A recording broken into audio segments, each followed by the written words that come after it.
तर दिल्लीचे मुख्यमंत्री अरविंद केजरीवाल यांना आता चौथ्यांदा ईडीनं समन्स बजावलेला आहे।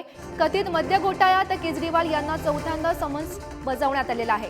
तर याआधी 3 वेळा चौकशीला केजरीवालांनी दांडी मारली होती आणि आपच्या नेत्यांनी केजरीवालांच्या अटकेची शक्यता सध्या वर्तवलेली आहे। आणि या अगोदर केजरीवाल यांना अरविंद 2 नोव्हेंबर 2023, 21 सप्टेंबर आणि 3 जानेवारीला समन्स बजावलेलं होतं। तर या संदर्भात माहिती देत आहेत आमचे प्रतिनिधी शिवाजी काय आपल्या सोबत आहेत। शिवाजी, दिल्लीचे मुख्यमंत्री अरविंद केजरीवाल यांना आता चौथ्यांदा हे ईडीनं समन्स बजावलेलं आहे।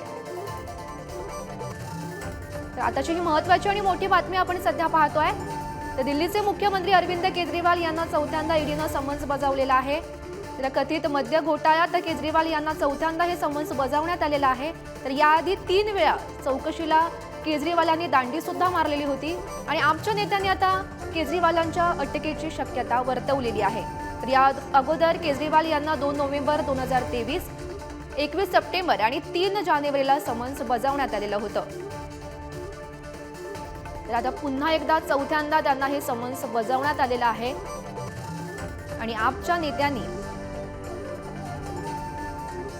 तर महत्त्वाची आणि मोठी बातमी आपण सध्या पाहतोय।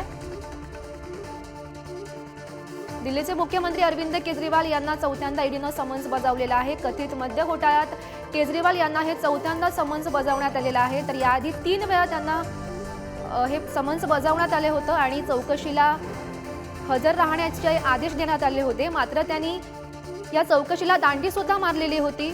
तर आता आपच्या नेत्यांनी केजरीवालांच्या अटकेची शक्यता वर्तवलेली आहे। तर पाहायला गेलं तर या अगोदर केजरीवाल यांना 2 नोव्हेंबर 2023, 21 सप्टेंबर आणि 3 जानेवारीला समन्स बजावण्यात आलेलं होतं। तर महत्त्वाची बातमी आपण सध्या पाहतोय।